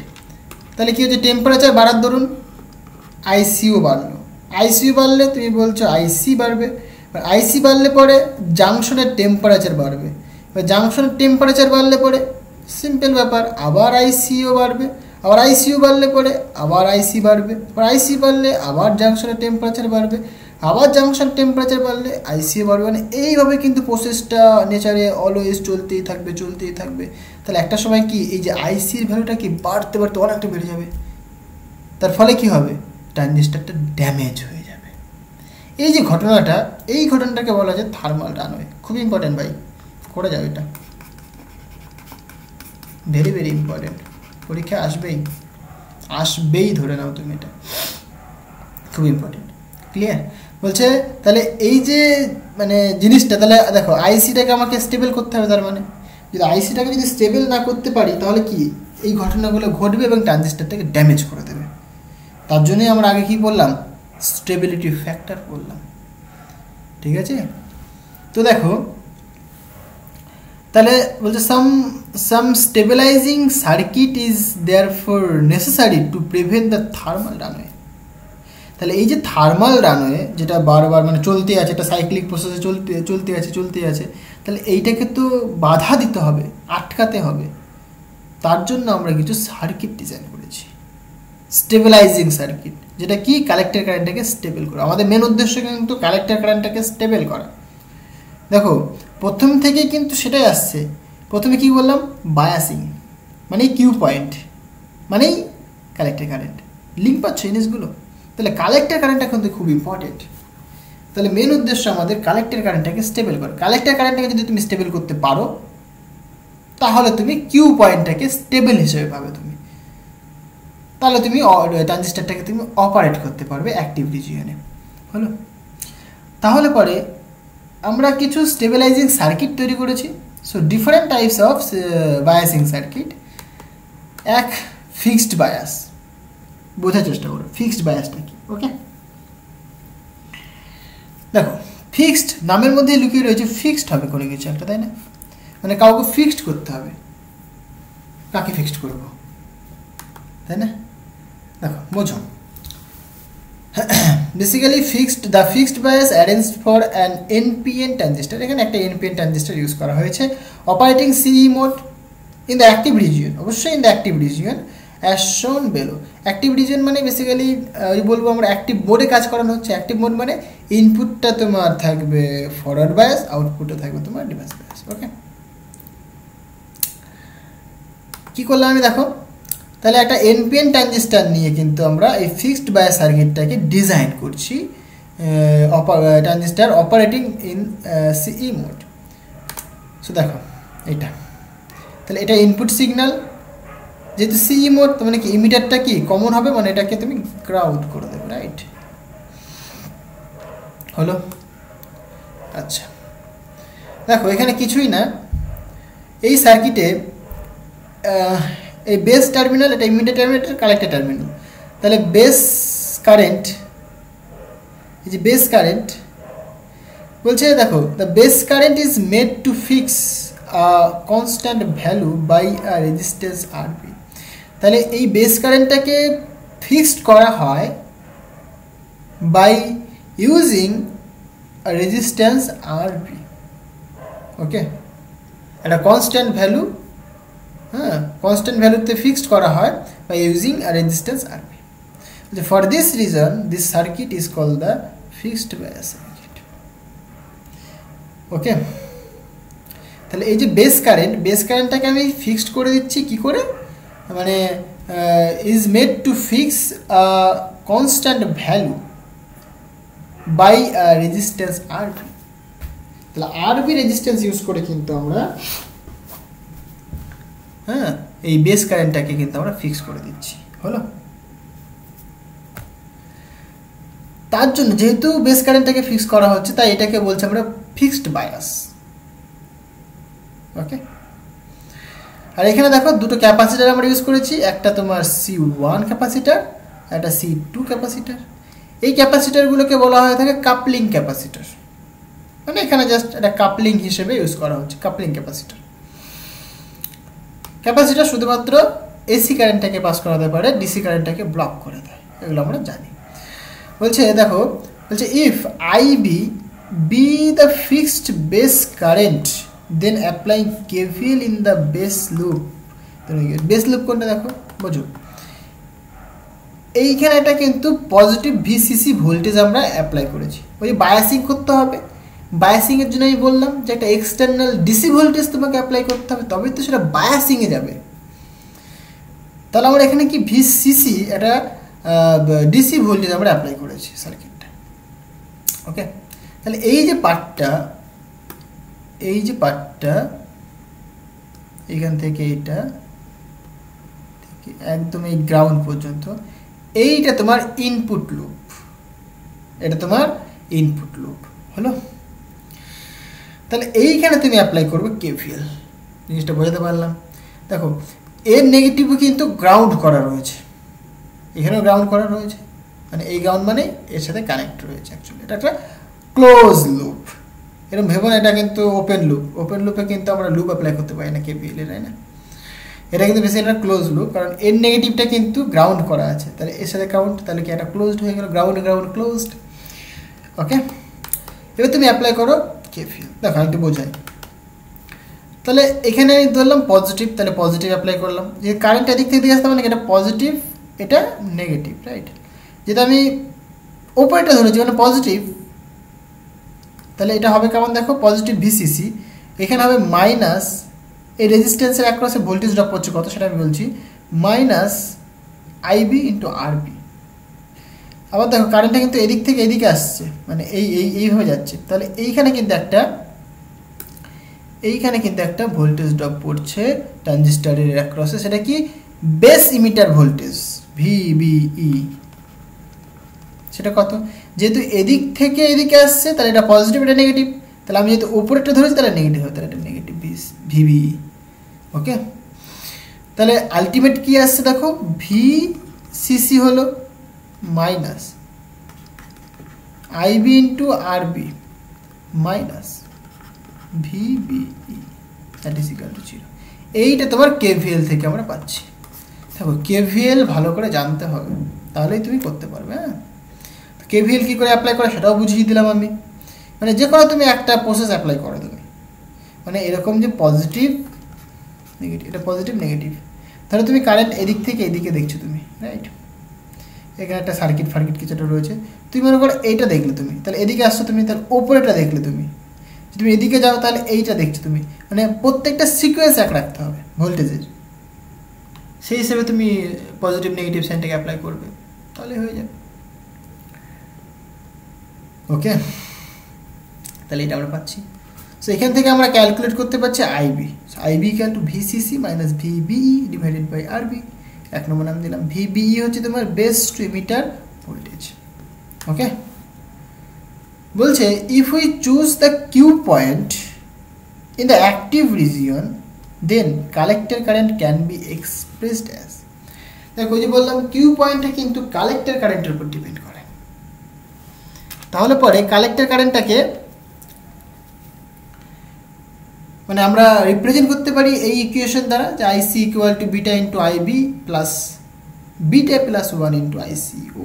আইসিও হচ্ছে তোমার রিভার্স স্যাচুরেশন কারেন্ট। এবার দেখো আইবির ভ্যালু আমরা এখানে ক্যালকুলেট করেছি, রাইট? তাহলে এই আইবির ভ্যালুটা এখানে আমরা পুট করতে পারি। তাহলে আইবির ভ্যালু যদি পুট করি তাহলে আমরা পাচ্ছি এরকম একটা equation, I C equal to beta into আইবির ভ্যালু পুট করে দিচ্ছি। So V C C minus VBE divided by R B plus beta plus 1 into I C O. তো আমাদের বের করতে হবে কি স্টেবিলিটি ফ্যাক্টর, রাইট? তার মানে দেখো স্টেবিলিটি ফ্যাক্টর বের করাটা খুবই গুরুত্বপূর্ণ, তবে তুমি বুঝতে পারবে যে কেমন স্টেবল মানে স্টেবল কিউ পয়েন্টটা। তাহলে স্টেবিলিটি ফ্যাক্টর তিনটে রয়েছে, এটা S, S prime, S double prime. তাহলে এস প্রাইমের ডেফিনেশন এটা। দেখো তুমি আইসি ভ্যালু পেয়ে গেছো, তুমি আইসিও মানে এর রেসপেক্টে পার্শিয়াল ডেরিভেটিভ করবে। তার মানে কি বেসিক্যালি আইসিও বাদে বাদবাকি যারা রয়েছে সবাইকে কনস্ট্যান্ট হিসেবে ট্রিট হবে, রাইট? তাহলে এইটা পুরোটাই দেখো কনস্ট্যান্ট, যেহেতু এখানে আইসিও নেই। বাট এইখানে দেখো বিটা প্লাস 1 এটা কনস্ট্যান্ট রাখলাম ইন্টু আইসিও এর ডেরিভেটিভ করলে আবার 1 পাচ্ছ তুমি। তাহলে 1 লেখার দরকার নেই, তাই আমরা শুধুমাত্র লিখছি কি বিটা প্লাস 1। তাহলে এটা পেলাম ফার্স্ট স্টেবিলিটি ফ্যাক্টর। এভাবেই ক্যালকুলেট করতে হবে। সেকেন্ডটা কি ভি বিই রেসপেক্টে আমি পার্শিয়াল ডেরিভেটিভ করবো, তার মানে কি আদার্স যে প্যারামিটার্সগুলো রয়েছে তারা কনস্ট্যান্ট হবে, কনস্ট্যান্ট হিসেবে ট্রিট হবে। তাহলে এখানে দেখো এই যে ভিসিসি কনস্ট্যান্ট, তাহলে আমি এটা যদি ভাঙি তাহলে beta into V C C divided by R B minus beta into V B E divided by R B. তাহলে কি দেখো মাইনাস বিটা বাই আরবি থাকবে, তাহলে ভিবিই ডেরিভেটিভ করলে 1 হবে, প্লাস এটা তো কনস্ট্যান্ট তাহলে থাকলো, তারপরে এইটা পাচ্ছ তুমি এস প্রাইম। হলো সিম্পল, জাস্ট পার্শিয়াল ডেরিভেটিভ করো ভাই, পার্শিয়াল ডেরিভেটিভ তো জানো। এস ডবল প্রাইম দেখো বিটা রেসপেক্টে পার্শিয়াল ডেরিভেটিভ করতে বলেছে, রাইট? করে তুমি এটা পাচ্ছ। তুমি দেখো এটা আমি বললাম না, এটা নিশ্চয়ই পারবে তোমরা, ডেরিভেটিভ তোমরা করতেই পারবে। মানে বিটা বাদে বাদ বাকি যেসব প্যারামিটার্সগুলো থাকবে তারা কনস্ট্যান্ট হিসেবে ট্রিট হবে, তারপর ডেরিভেটিভ তোমরা জানোই। তাহলে এই যে স্টেবিলিটি ফ্যাক্টরস, এখান থেকে আমরা কি বলতে পারছি? So the value of the stability factors S prime and S double prime can be decreased by increasing the value of RB. Simple কথা, দেখো এখানে আরবির ভ্যালু যদি তুমি বাড়াও তাহলে কিন্তু স্টেবিলিটি ফ্যাক্টরটা ডিক্রিজ করবে, এখানেও আরবি ভ্যালু যদি তুমি বাড়াও তাহলে স্টেবিলিটি ফ্যাক্টরটা কিন্তু ডিক্রিজ করবে, right? So but the value of the stability factor S depends only on beta। এখানে দেখো এখানে এই যে S যে স্টেবিলিটি ফ্যাক্টর এটা কিন্তু শুধুমাত্র বিটার উপর ডিপেন্ড করছে। বিটা তো ভাই greater than 1, always greater than 1 হয়, তাই নয় কি? তাহলে যেহেতু বিটা গ্রেটার দেন 1 তাহলে তুমি কি স্টেবিলিটি ফ্যাক্টরটা বলবে যে বিটা যেহেতু অলওয়েজ গ্রেটার দেন 1, তার মানে কি এটা কিন্তু অলওয়েজ গ্রেটার দেন 1, তার মানে কি এস কিন্তু গ্রেটার দেন 1 অলওয়েজ হচ্ছে। তাহলে স্টেবিলিটি ফ্যাক্টরটা কিন্তু এটা অলওয়েজ কিন্তু বাড়ছে, তাই না কি? যেহেতু বিটা একটা লার্জ ভ্যালু তাই এস কিন্তু অবশ্যই একটা লার্জ ভ্যালুই থাকবে। তাহলে সমস্ত স্টেবিলিটি ফ্যাক্টর কিন্তু ডিক্রিজ করছে না, এই স্টেবিলিটি ফ্যাক্টর কিন্তু ইনক্রিজ করছে with the increase of beta. Okay, তাহলে এই দুটোকে আমরা কমাতে পারতাম, এই স্টেবিলিটি ফ্যাক্টরটাকে আমরা কমাতে পারতাম, মানে আরবি যে এইখানে যে আমরা ভোল্টেজ রেজিস্ট্যান্সটা অ্যাপ্লাই করেছি এই রেজিস্ট্যান্সটার মানে এইটাকে বাড়িয়ে আমরা কিন্তু ওই দুটো প্যারামিটারকে আমরা কিন্তু কমাতে পারতাম। সেই দুটো কার উপর ডিপেন্ড করে দেখো, সেই দুটো ডিপেন্ড করে, এক হচ্ছে তোমার বেস ইমিটার ভোল্টেজ আর একটা তোমার বিটা। বিটার রেসপেক্টে যে কারেন্টের মানে কালেক্টর কারেন্টের যে চেঞ্জ হয় বা বেস ইমিটার ভোল্টেজের রেসপেক্টে যে কারেন্টের মানে কালেক্টর কারেন্টের যে চেঞ্জ হয় সেগুলোকে আমরা কিন্তু রিডিউস করতে পারতাম উইথ দ্য ইনক্রিজ অফ আরবি, কিন্তু স্টেবিলিটি ফ্যাক্টর 1-এই ঘটিয়ে দিল ব্যাঘাত। বিটার মান তো সবসময় লার্জ, বাড়ানোর কোনো প্রয়োজন, ও নিজে থেকেই লার্জ। কেন লার্জ জানো তোমরা? কারণ বিটা ইকুয়াল টু বেসিক্যালি কী হয়, আইসি বাই আইবি। এটা হয় ইন মিলি অ্যাম্পিয়ার আর এটা হয় ইন মাইক্রো অ্যাম্পিয়ার। তুমি নিজে থেকে এবার বলো, সাপোজ বললাম এর ভ্যালু 1 মিলি, মানে তাহলে 1 মিলি অ্যাম্পিয়ার, মিলি মানে কত 10⁻³ অ্যাম্পিয়ার। আর এটা বললাম সাপোজ 1 মাইক্রো অ্যাম্পিয়ার মানে 10⁻⁶। এটা যদি উপরে যায় তাহলে কত হবে 10⁻³ মানে বেসিক্যালি অ্যাম্পিয়ার কেটে আছে, তাহলে বিটার ভ্যালু দেখো কত লার্জ। এটা সিম্পল এক্সাম্পল তো বোঝালাম। তাহলে বিটার ভ্যালু 10⁻³ তাহলে এই স্টেবিলিটি ফ্যাক্টর তো নিজে থেকেই বাড়বে ভাই, সিম্পল কথা, তাই নয় কি? তাহলে বেসিক্যালি ফিক্সড বায়াস সার্কিটটা কিন্তু আমরা ইউজ করতে পারবো না for the stable operating point, কারণ এই যে কালেক্টর কারেন্টটা কিন্তু ইনক্রিজ করে যাবে, রাইট? মানে সেটাকে আমরা স্টেবল করতে পারবো না। কালেক্টর কারেন্ট যদি স্টেবল না হয়, মানে স্টেবিলিটি ফ্যাক্টর যদি রিডিউস না করতে পারি আমরা, তাহলে কালেক্টর কারেন্টটাকে কী করে আমরা স্টেবল করবো? তাহলে কালেক্টর কারেন্টটা ইনস্টেবল হয়ে যাবে। তাহলে কালেক্টর কারেন্ট যদি ইনস্টেবল হয়ে যায় তাহলে তুমি বলবে যে অপারেটিং পয়েন্ট বা কিউ পয়েন্টটাকে তুমি স্টেবল করতে পারবে না। তাহলে কি আমরা ফিক্সড বায়াসটাকে কিন্তু আমরা ইউজ করতে পারি না for the stable operating point. Clear? এবার আসে নেক্সট আর একটা বায়াস, সেটাকে বলি আমরা সেলফ বায়াস। দেখো এর অনেক নাম, এটা বলে সেলফ বায়াস, বলা হয় ভোল্টেজ ডিভাইডার বায়াস, আবার বলা হয় ইমিটার বায়াস। জিনিসগুলো কি এক এক করে বোঝা যাক। কেন সেলফ বায়াস বলা হয় সেগুলো বলবো, কেন ভোল্টেজ ডিভাইডার বায়াস বলা হয়, কেন ইমিটার বায়াস বলা হয়, সেগুলো অটোমেটিক বুঝে যাবে তোমরা। তাহলে এই সেলফ বায়াসটা আমরা ডিজাইন করব ওই সিই মোড অ্যাপ্লাই করে। একটা এনপিএন ট্রানজিস্টার নিয়ে নিয়েছি, এটা একটা এনপিএন ট্রানজিস্টার, তাহলে সিই মোডে আমরা অ্যাপ্লাই করব। দেখো সার্কিটটা দেখো, এই সার্কিট মানে স্টেবিলাইজিং সার্কিটটা খুব ইম্পর্টেন্ট। এখানে এই যে এই ক্যাপাসিটর এই দুটো হচ্ছে তোমার কাপলিং ক্যাপাসিটর, ওকে? এইখানে দেখো এইখানে একটা রেজিস্ট্যান্স দিয়েছি, অ্যাজ ওয়েল অ্যাজ এইখানেও কিন্তু একটা রেজিস্ট্যান্স আমরা দিয়েছি। খুবই ইম্পর্টেন্ট সার্কিট এটা। তোমরা যখন ওই ইয়ে করো অসিলেটর যখন পড়ো তখন তোমরা এই সার্কিট কিন্তু অনেক দেখবে, এই সার্কিটটা কিন্তু অনেক দেখবে। মানে হার্টলি অসিলেটর বলো, কলপিট অসিলেটার্স বলো, সেখানে কিন্তু মেন হচ্ছে তোমার এই সার্কিট অ্যাপ্লাই করা হয়। তাহলে দেখো সেলফ বায়াসিং সেখানে অ্যাপ্লাই করা হয়। একটা অসিলেটর তৈরি করার জন্য আমরা সেলফ বায়াসিং কিন্তু আমরা অ্যাপ্লাই করি। তারপরে অসিলেটরের জন্য আমরা সার্কিট লিখি, ডিজাইন করি, যেটা পজিটিভ ফিডব্যাক দেবে, সেখান থেকে অসিলেটর যাই হোক, অসিলেটরের গল্প অসিলেটর থাকুক, আমরা এটা নিয়ে ডিসকাস করি, রাইট? সো কি আমাদেরকে কিউ পয়েন্টটাকে ফিক্সড করতে হবে, মেন বক্তব্য হচ্ছে এটা। তাহলে দেখো Q point is chosen in the active region by the voltage source VCC, okay, through the resistance R1 R2 RL এবং RE।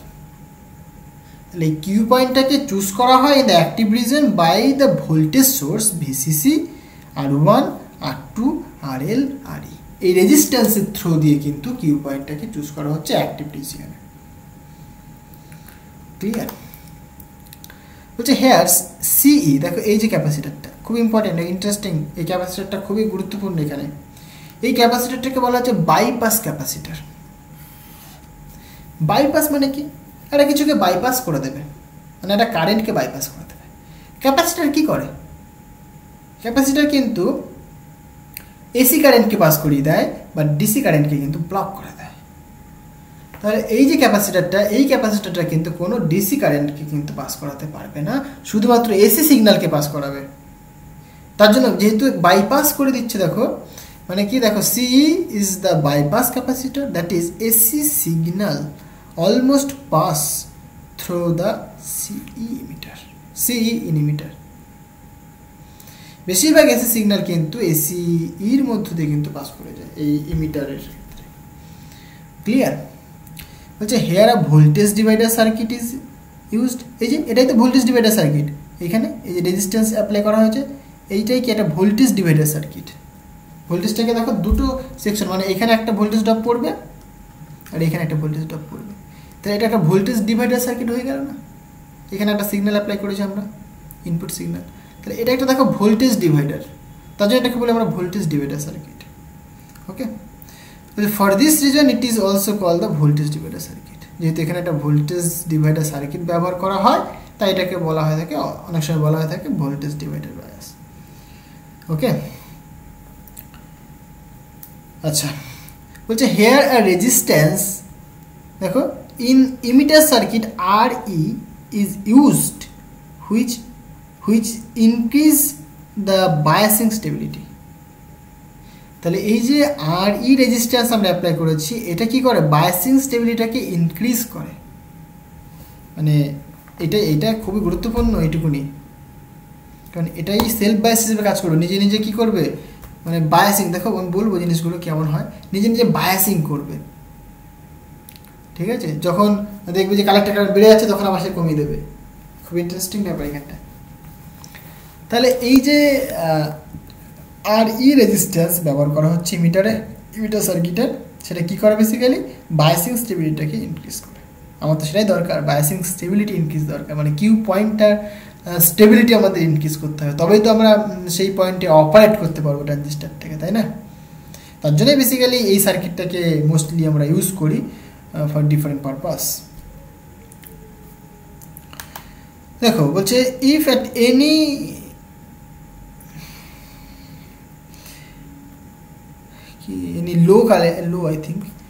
লো কালেক্টর কারেন্ট, না যাই হোক, বলছে collector current increase then the emitter current also increase. আচ্ছা দেখো, collector current আর emitter কারেন্টের মধ্যে কিন্তু একটা রিলেশন আমরা জানি। So I E equal to IC plus IB. যদি কালেক্টর কারেন্ট ইনক্রিজ করে, সিম্পল কথাই ভাই, ইমিটার কারেন্ট ইনক্রিজ করবে, তাই তো? বলছে as a result voltage drop across the emitter resistance R E increases. তাহলে ইমিটার, দেখো কালেক্টর কারেন্ট যদি ইনক্রিজ করে যায়, মানে ধরো সিস্টেমটাই বা সার্কিটটাই কালেক্টর কারেন্ট ইনক্রিজ করছে, তাহলে কালেক্টর কারেন্ট ইনক্রিজ করার দরুন ইমিটার কারেন্ট ইনক্রিজ করবে। এবার ইমিটার কারেন্ট ইনক্রিজ করলে পরে এই যে আর ই রেজিস্ট্যান্স এর অ্যাক্রসে ভোল্টেজ ড্রপটা কি হবে? ভোল্টেজ ড্রপটাও ইনক্রিজ করবে, কারণ V is equal to I R, right? এটা ভি। তাহলে কালেক্টর কারেন্ট ইনক্রিজ করলে ভোল্টেজ ড্রপটা ইনক্রিজ করছে আর ই রেজিস্ট্যান্সের অ্যাক্রসে।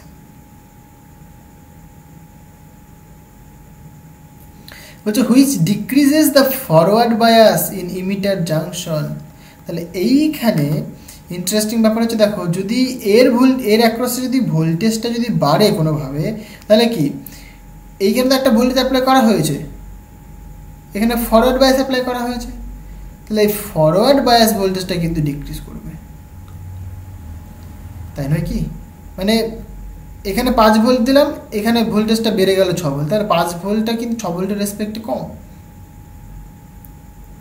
তার মানে কি এই ভোল্টেজটা যদি বাড়ে, তাহলে আমরা বলতেই পারি কি এই ভোল্টেজটা ডিক্রিজ করবে। ওকে, তাহলে ছেড়ে লিখেছে এখানে, বলছে which decrease the forward bias in emitter junction. বলছে due to this base current IB is lowered, this in turn decreases the collector current IC। মানে কি? তেমন দেখো, যদি মানে বেস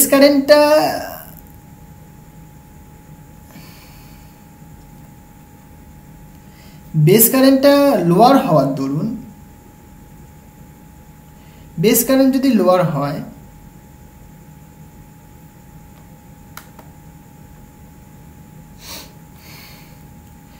বেস কারেন্ট যদি কম হয়, তাহলে ইমিটারে তুমি কারেন্ট কম পাবে তুমি।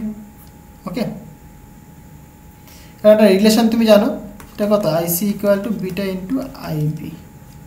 তাহলে বেস কারেন্ট যদি ধরো বিটা কনস্ট্যান্ট, তাহলে বেস কারেন্ট কম হলে পরে ইমিটার কারেন্টটা কিন্তু কমে যাবে, ডিক্রিজ করবে। ক্লিয়ার হলো? আমি এখানে পার্টটা বাদ দিলাম, কি বলে এটাকে, ওই স্যাচুরেশনের পার্টটা বাদ দিলাম, বা স্যাচুরেশনের পার্ট যদি নাও তুমি, এটা পাবে তুমি, একটা কনস্ট্যান্টই তো থাকবে এটা। ওকে, সো দেখো, if if collector current decreases the emitter current also decrease. তাহলে আবার সেটাই হলো। তাহলে দেখো যেহেতু বেস মানে দেখো ঘটনাটা কী হচ্ছে ভালো করে বোঝো।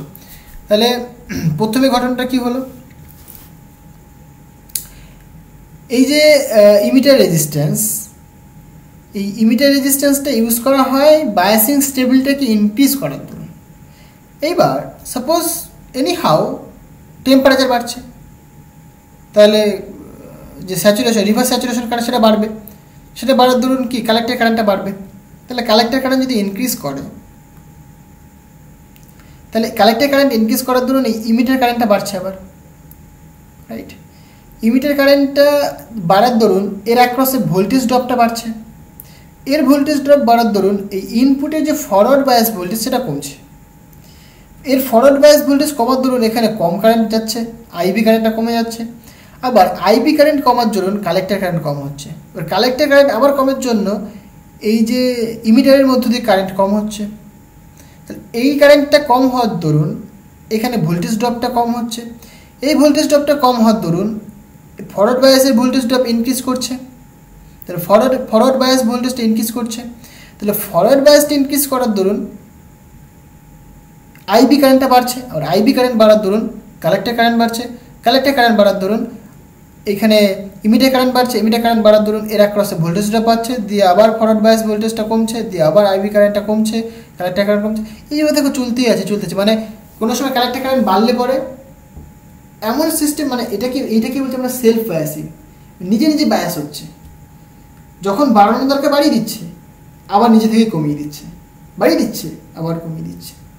দেখতে পাচ্ছ জিনিসটা খুব ইন্টারেস্টিং। তাই এই ঘটনার জন্য এটাকে বলা হয় থাকে সেলফ বায়াসিং। তাহলে সেলফ বায়াসিংয়ের জন্য মূল কারণ হচ্ছে তোমার এইটুকুনি part, emitter resistance. Emitter resistance খুব ভাইটাল রোল প্লে করে এখানে ফর সেলফ বায়াসিং। ক্লিয়ার? জিনিসটা কি বোঝাতে পারলাম? ভিডিওটা তুমি মানে রিপ্লে করে দেখো, জিনিসটা বললাম ভালো করে বোঝার চেষ্টা করো, ঠিক আছে? একদম সিম্পল জিনিস। আচ্ছা, তাহলে হলো জিনিসটা বলছে অ্যাজ আ রেজাল্ট দেখো voltage drop across the decrease which increase the forward bias in emitter junction due to this collector current increase. মানে এইভাবে প্রসেসটা চলতে আছে। তো নিজে থেকে দেখো বায়াসিং করছে, মানে আমাকে আর কিছু করতে হচ্ছে না। আমি একটা ইনপুট কি মানে লোড রেজিস্ট্যান্স লোড ভোল্টেজ আমরা ডিসি ভোল্টেজ আমরা অ্যাপ্লাই করে দিয়েছি, দিয়ে কিন্তু নিজে থেকে এরকমভাবে বায়াসিং হচ্ছে।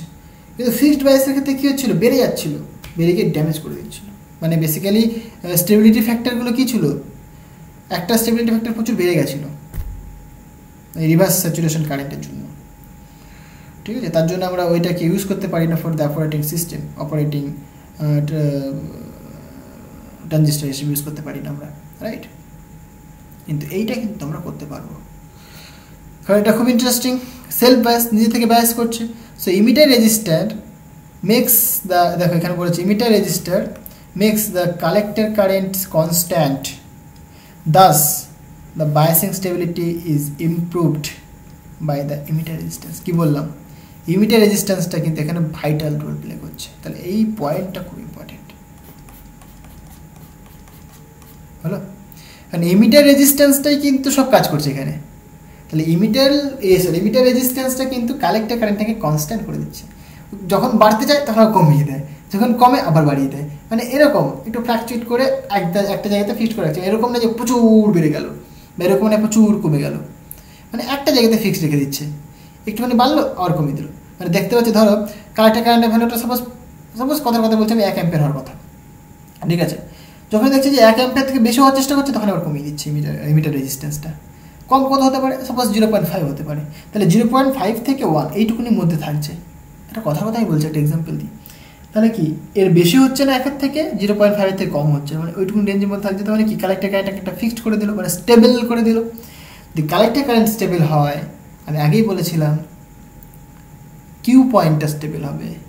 কিউ পয়েন্ট স্টেবল হওয়া মানে বায়াসিংটা স্টেবল হবে। তা আমরা বলতে পারবো যে বায়াসিংটা কিন্তু এখানে স্টেবল হবে।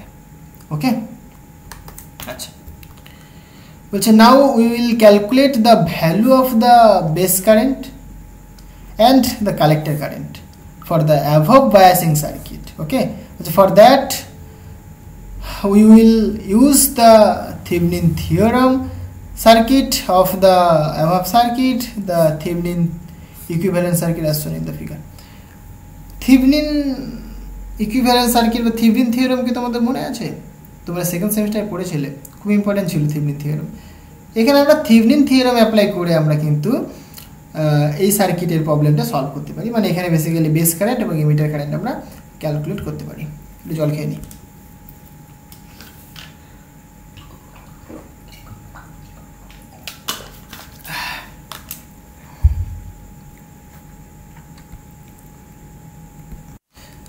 সো দেখো এখানে আমরা Thevenin থিওরেম অ্যাপ্লাই করব, তার জন্য আমাদের কি করতে হবে, Thevenin ইকুইভ্যালেন্স সার্কিট আমাদের ড্র করতে হবে, রাইট? তো আমাদের হচ্ছে তোমার এই সার্কিটটা রয়েছে, এই সার্কিটটার আমরা ইকুইভ্যালেন্ট Thevenin সার্কিট আমরা ড্র করব।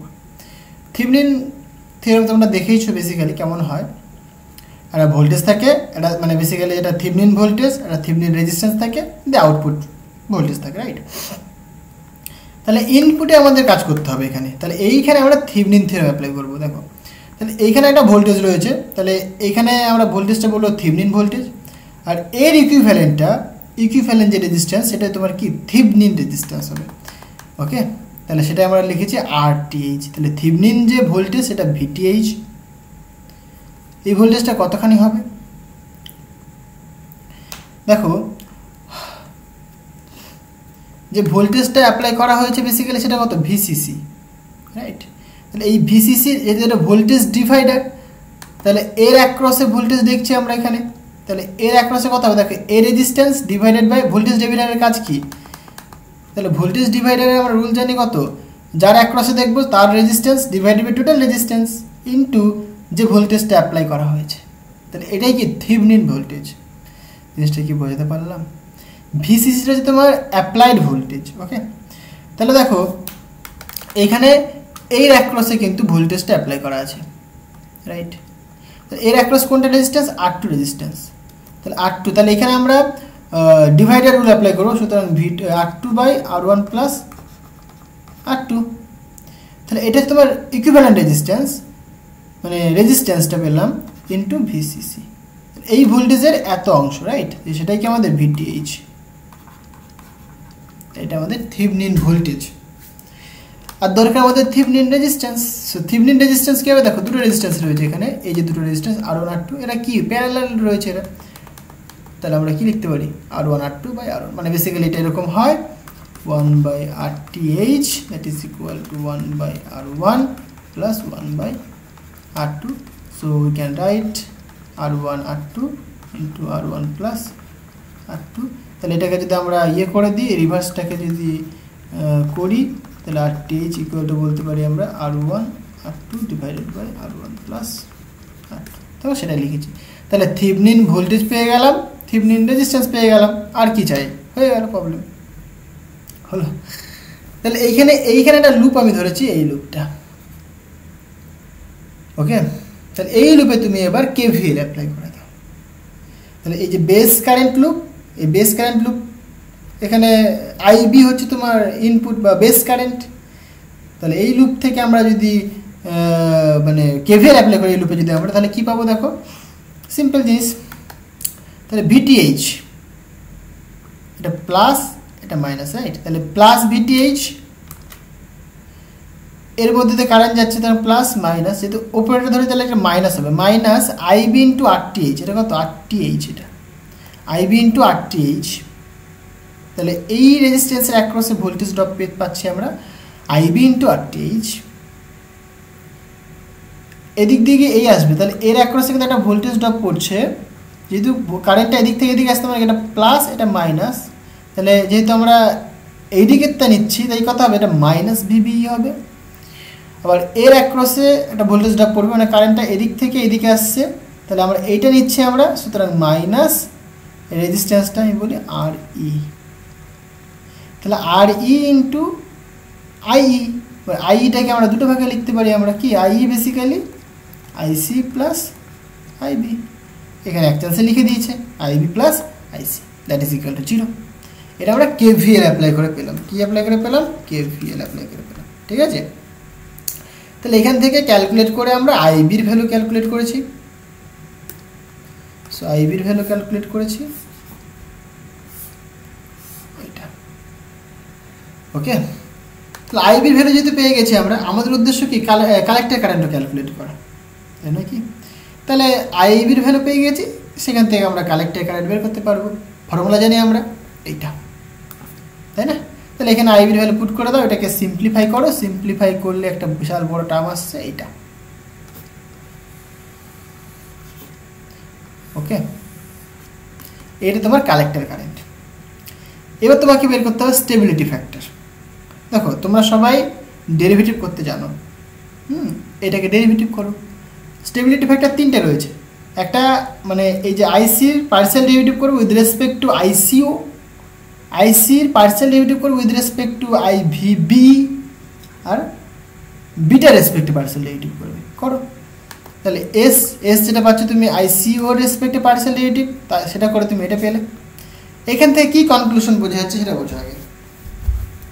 এখান থেকে কনক্লুশন হচ্ছে, দেখো দেখো বিটা প্লাস ওয়ান রয়েছে, one plus RTH Thevenin resistance divided by R E, Thevenin resistance তো আমি লিখিয়ে দিয়েছি আগে জানো, divided by beta plus one plus RTH by R E. Okay, তাহলে এইটা হচ্ছে তোমার স্টেবিলিটি ফ্যাক্টর এস।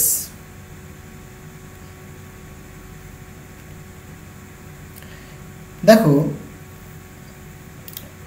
আমরা প্রথমেই দেখলাম যে সেলফ বায়াসিংয়ের ক্ষেত্রে আর E is most important, right?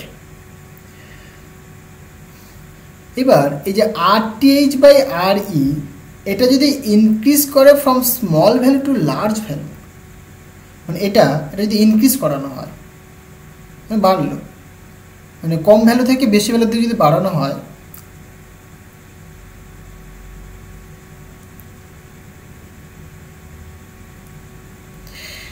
কি বলছে দেখো, so for better stability against ICO the resistance RTH should not be much larger than R E. তার মানে এই আরটিএইচের ভ্যালু বাড়িয়েও তোমার আর ইর থেকে বেশি হওয়া উচিত নয়। তাহলে আরটির ভ্যালু, আরটিএইচের ভ্যালু যদি ম্যাক্সিমাম যদি বলি আমি আর ই, তাহলে এইটুকুনি পার্ট ওয়ান হয়ে গেল, এইটুকুনি পার্ট ওয়ান হয়ে গেল। তাহলে থাকছে পরে দেখো beta plus one divided by beta plus one, এটা যদি ওয়ান হয় তাহলে প্লাস ওয়ান থাকবে এখানে একটা, আর এইখানেও একটা কিন্তু প্লাস ওয়ান থাকবে, মানে টু থাকবে, তাই তো? মানে এরকম থাকবে না, ওয়ান প্লাস ওয়ান, তাই তো হচ্ছে beta plus one divided by beta plus one plus one, মানে এরকম একটা টার্ম পাচ্ছ তুমি। তার মানে বেসিক্যালি দেখো, বেসিক্যালি যেটা হচ্ছে এই যে স্টেবিলিটি ফ্যাক্টরটা, এটা কিন্তু বিশাল হাই পরিমাণ বেড়ে যাচ্ছে না, তাই নয় কি? এর ভ্যালুটা কিন্তু হতে পারে এটা জিরো, জিরো হলে পরে কত হবে দেখো, জিরো হলে পরে বেসিক্যালি হবে beta plus one by beta plus one, এটা ওয়ান হয়ে যাবে, আর ওয়ান হলে একটা ভ্যালু থাকবে।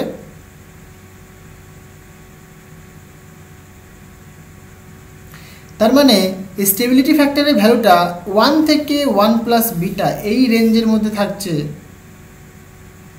ওয়ান প্লাস বিটা এই রেঞ্জের মধ্যে থাকছে ওয়ান থেকে।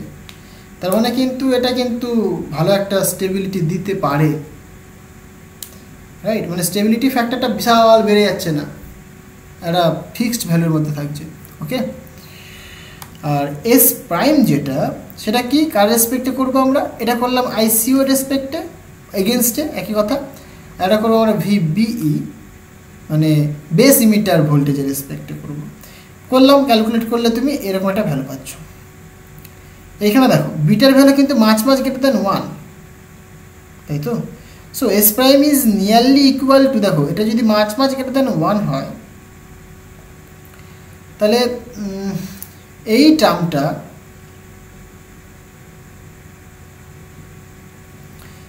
টার্মটা ডমিনেট করবে,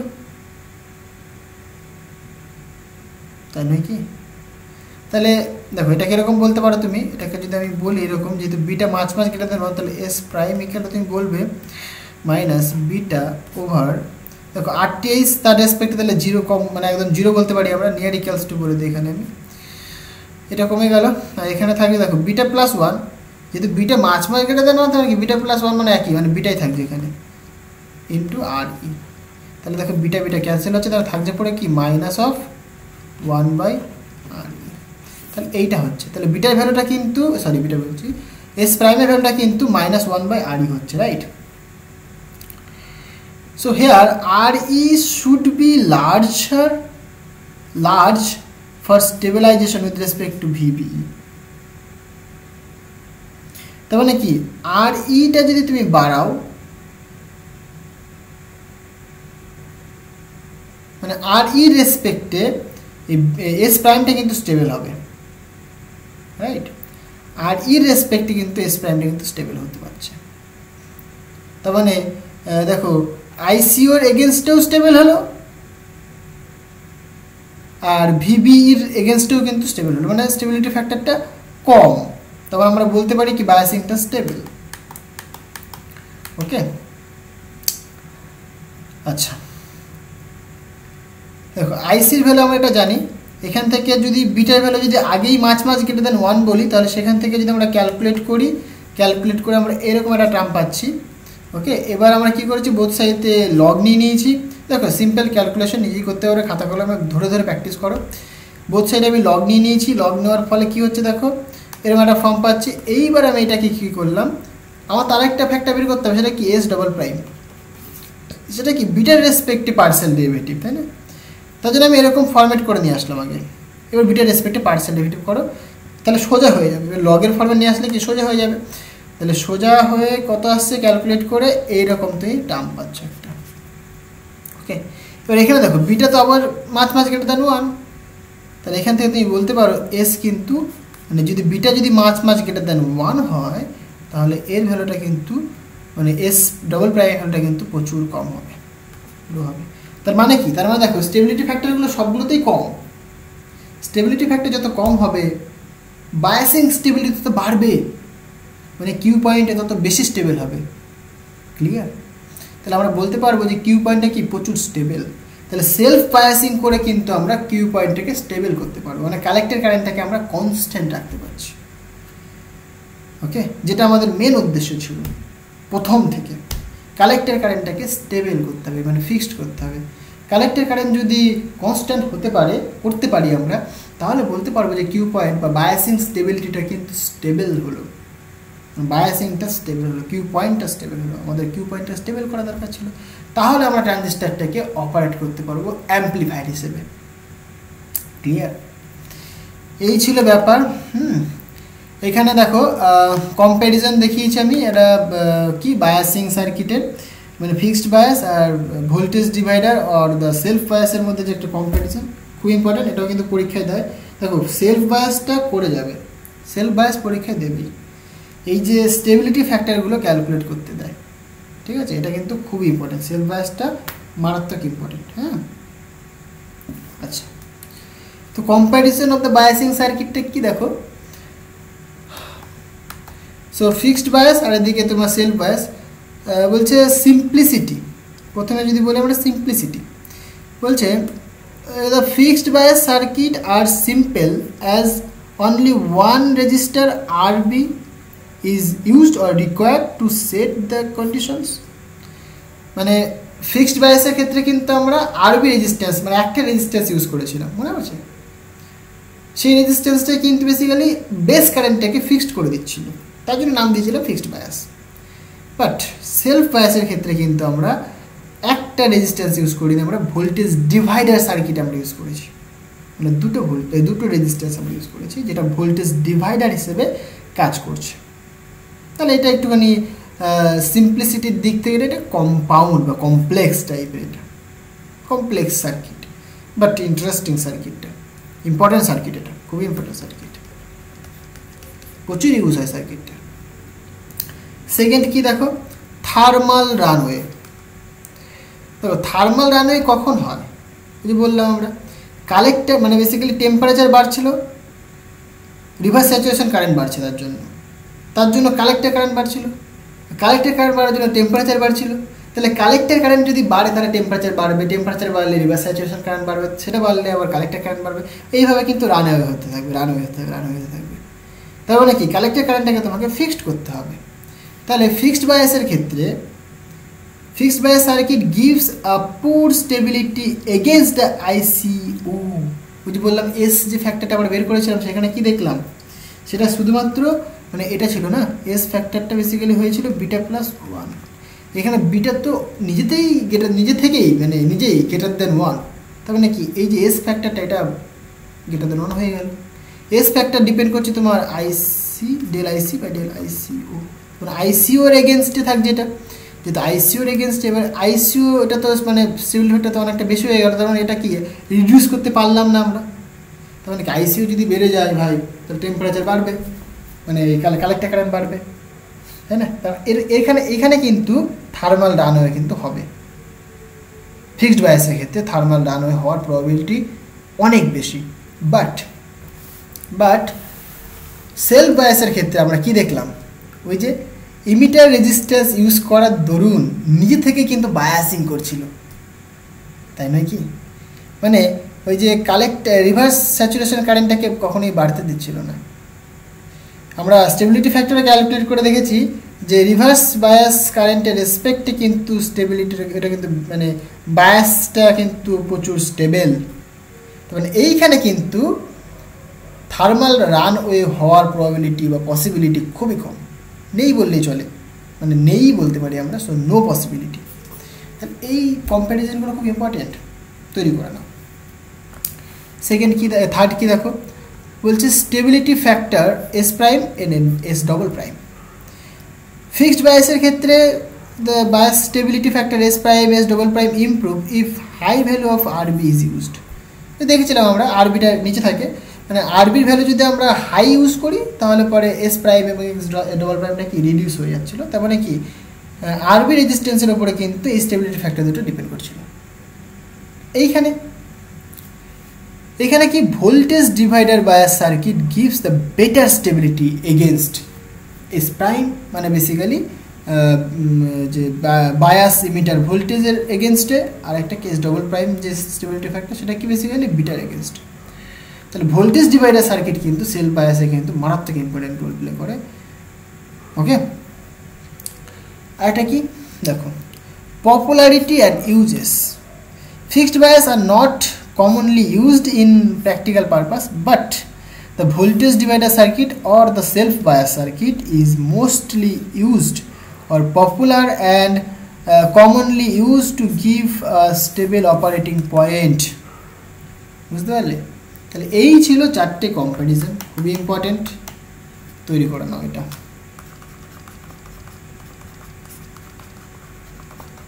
আসবেই ধরে নাও পরীক্ষা, ক্লিয়ার? আচ্ছা, তো আজকে এই পর্যন্তই থাক। নেক্সট দিন আমি 2 পোর্ট নেটওয়ার্ক এবং হাইব্রিড মডেল নিয়ে আলোচনা করব। তোমাদের তো পরীক্ষা চলে এসছে, আশা করি আমি কালকে এই ভিডিওটা আপলোড করব, আর 2 পোর্ট নেটওয়ার্কটা আমি কালকে রাতের মধ্যে আপলোড করে দেওয়ার চেষ্টা করবো, রাইট? তো পড়তে থাকো তোমরা, প্র্যাকটিস করতে থাকো। সো দেখা হবে নেক্সট ভিডিওতে। So thank you.